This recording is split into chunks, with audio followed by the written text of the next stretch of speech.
So you want to quit YouTube? Well, me too. So yeah, you're not the only one who thinks that YouTube hates you. It's usually that moment right before you're about to give up, which is when the breakthrough is about to happen. If you are feeling like quitting, which we all might be feeling that way a little bit, then here's what we're gonna do instead. And I do mean we, because it has taken me a long time to make this video because I'm kind of exactly in the same boat as you are. Not just an intro. This affects everybody. Summer. Oh my gosh, do we love summer? Everybody loves summer. YouTube does not love summer. And well, maybe in turn, YouTubers do not also love summer. Views are always slow in the summer. There are very few spaces that see the height of their traffic during the summer months. And if you're one of those channels, then take advantage of it. Because the rest of us are suffering. But no, seriously, this is normal. And I think this is the one thing that we just have to tell ourselves time and time again, is that this is the summer dip. The traffic is slow, the impressions are low, the views are low, and that is just a phase. The most important thing when we're talking about the summer dip is that it is not your content. It's not your content's fault. You're not doing anything wrong. You're not breaking your channel. It is just a slower time of the year. We see this same type of dip right after Christmas, right around New Year's. That's also normal, but summer just kind of tends to be the worst one. This leads us to our analytics anxiety, which of course are these low views, these low impressions, this slow growth. It feels like we're working so hard for nothing. And honestly, all we're seeing are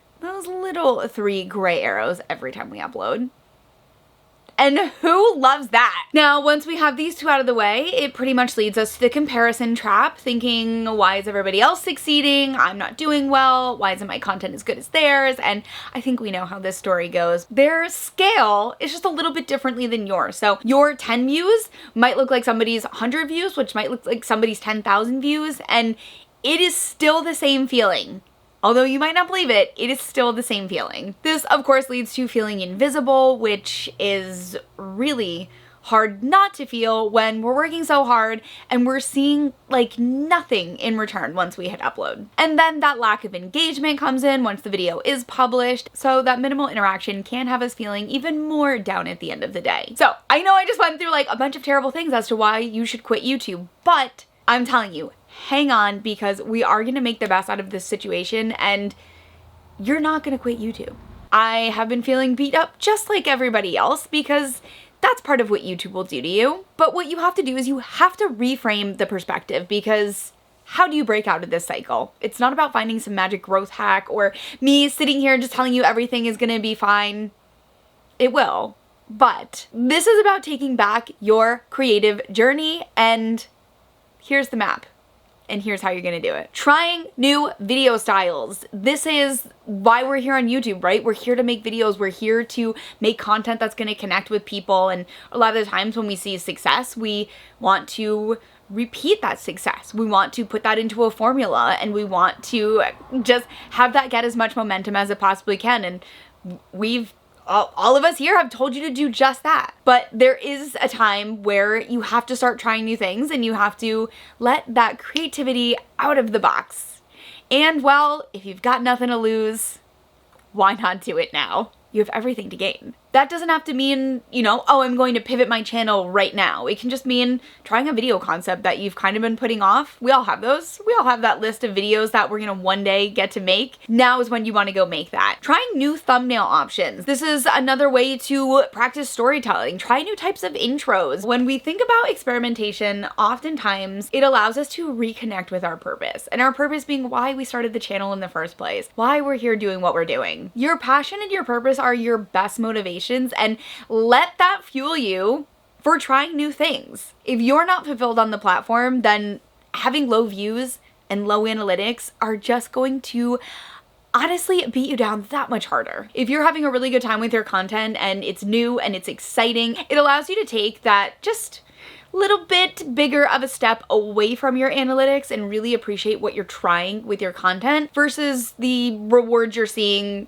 with your analytics in, you know, after you hit publish. Sometimes we fall into a rut as creators and it kind of gets us a little bit derailed from why we started the channel, and that's okay, because there's times where we're gonna wanna use that momentum to our advantage to reach more people, but oftentimes it can feel like we're missing part of the formula for why we started this in the first place. So experiment, reconnect with what you're doing here, and see if you can reach new people. Maybe not as many people right now, but new people with really what that passion is and why you came to YouTube in the first place. Write down what you actually feel like success from this experimentation would look like to you. The one rule is that you cannot use views or subscriber count in measuring the success. So what's left, right?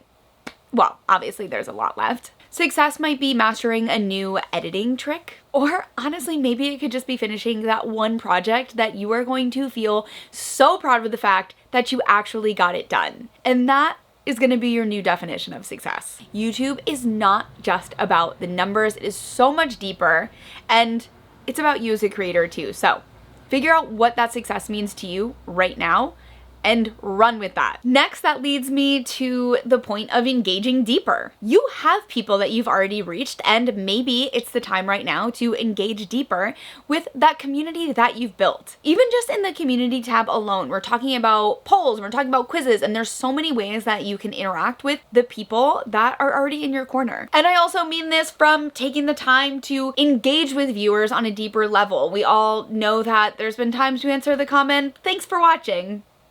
Maybe now's the time where you actually take the time to respond in a more in-depth way. Maybe you're starting a conversation in the comments. Maybe you're trying to engage more conversations throughout your video, and that allows you to take the time to foster that in the comments instead. Remember, you are just as much a part of your community as everybody else who has joined you. This is also gonna have you feeling a lot less invisible. Remember, YouTube can feel like one of the loneliest jobs ever, and you don't have to feel isolated.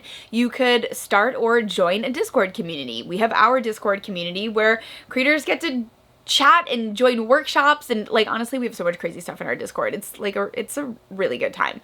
But maybe you want to join a group of creators. Even I have a creator group that I meet up with once a month where we just hang and talk YouTube that's like super specific to our niche, and it's really fun and it's really fueling that we all have this one thing in common that I don't have in common with other friends. Reach out to a creator, see if they want to have a virtual coffee date and chat YouTube. Remember, these struggles, everybody is going through them, so if you need to use this as your opportunity to connect with more people, then let this be the advantage of the situation. At a time when traffic might be down, I want you to consider, and some of you might struggle with this more than others, quality over quantity, breaking the upload schedule. And I know that some of us are very, very glued to our upload schedule, and it's okay to change that up. It's going to be so much better for you to be posting content that you genuinely love, especially if we circle back to that experimental content, because if we're not seeing the analytics reward us, we need the content to reward us. So posting mediocre content that's not getting exceptional views, that's just going to honestly fast track you to burnout. That's what's gonna happen. You can only handle that for so long. This is where you need to take control and drive your own schedule. Drive your own schedule? I don't know if that's an expression, but go ahead. Everybody drive your own schedule, because you need to make the decisions that are gonna have you feeling the most fulfilled and the least burnouty. Now, this is gonna wrap it all up because I mentioned burnout. We have to talk about burnout a little bit, and that's take a break. And it's okay to take a break. You're not going to break your channel. You heard me right. You're not gonna break your channel. If you are not feeling creatively fueled for some of the things that we talked about earlier, it might be time for a break. And every YouTuber needs a break, because we are juggling like a million different jobs, and it's okay if you're just feeling burnt out. Let summer be the time where maybe you take that break, you recharge, you think about the ideas that you want to try when you're really feeling up for trying them. Sometimes taking a break is just honestly the move. We need you to recharge. We need you to be feeling excited about some of the changes and excited to be experimenting with new content. But if you're not, and you're on kind of the verge of burnout and everything else is not really working out the way that you want every single time you hit upload, it's just that much more defeating, go recharge, because we want this to be fun. We need this to be fun. I know that there is such a fear of losing everything if you do take that break, and I'm here to tell you it's gonna be okay. You skip an upload, it's okay. You skip 2 weeks of uploads, it's gonna be okay. You wanna take a month off, it's gonna be okay. The more time you take off, then, you know, the more time it might take to gain that traction back up, but we're not talking about your channel just never coming back to life. YouTube is not gonna punish you. Shadow ban! Algorithm. We talked about this when we wrote the script. You were not gonna say that because it's not true. I mean, not according to my Reddit thread. Anyways, one thing you can do is treat YouTube like a job in the sense where you have hours that you're gonna work on YouTube. Maybe you're working too many hours at a time. Maybe you need to decide on set hours where you're gonna work on YouTube. Maybe that's 1 hour a day. Maybe that's 2 hours a day. Maybe that is every other day. Maybe it's just on the weekends. And that will also potentially help you have a healthier balance with how to juggle all of the work that YouTube is. Now for the fun part.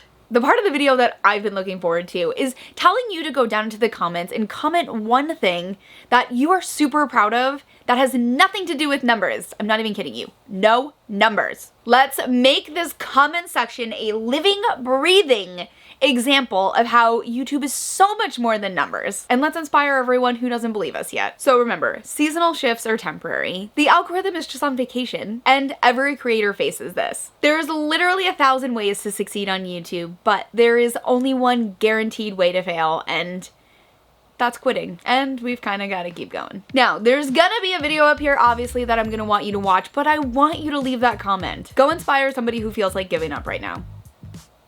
And then go watch this video.